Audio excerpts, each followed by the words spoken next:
Modern life is powered by a force we can't actually see. When you flip a switch, you are commanding a flow of energy so silent and invisible that it feels indistinguishable from magic. To harness this power, early scientists had to learn to balance three distinct hidden forces: voltage, current, and resistance.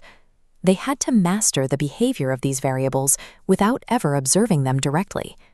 In 1827, George Simon Ohm proved that these three invisible forces are not random. They are bound together by a strict mathematical relationship that governs every circuit ever built. To understand how this math works, we need to look at a physical system that follows the exact same logic, one we interact with through our hands every day.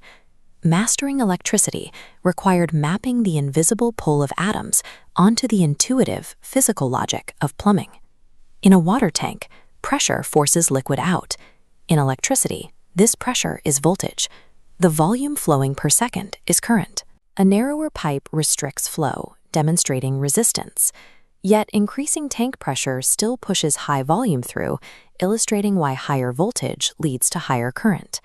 This mechanical relationship is the core of Ohm's law.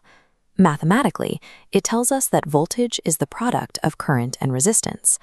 This water analogy provides a necessary mental bridge, but it is a temporary tool.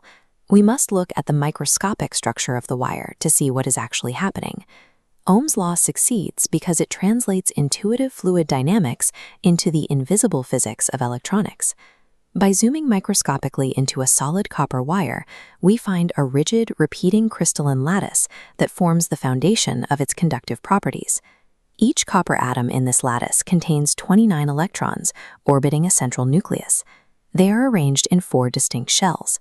The fourth ring, the valence shell, contains only 1 electron. Because it is so far from the nucleus, it is very loosely bound. With a tiny amount of heat energy, this lone electron breaks free. Trillions of these detach, creating a chaotic sea of free electrons. Now the analogy fits perfectly. Voltage is the pressure pushing this electron sea. Current is their drift speed. Resistance is the physical friction they hit bumping into the lattice.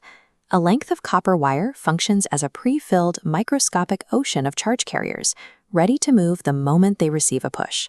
We often speak about batteries as fuel tanks of juice that we eventually empty, but the reality of a circuit is centered on the transfer of energy rather than the supply of charge. A battery does not contain a stockpile of electrons that it pours into an empty wire. Because the wire is already full of electrons, the battery acts as a water pump, providing energy to push that pre-existing line forward. Even a dead battery connects to a full wire. Its chemicals simply reached equilibrium, unable to provide moving energy. Understanding these three variables provides the technical blueprint for the tools of modern life, from the microscopic logic of a processor to the transmission lines of a city. The exact same physical laws governing water rushing through your home are actively pushing an atomic ocean inside the screen you are watching right now.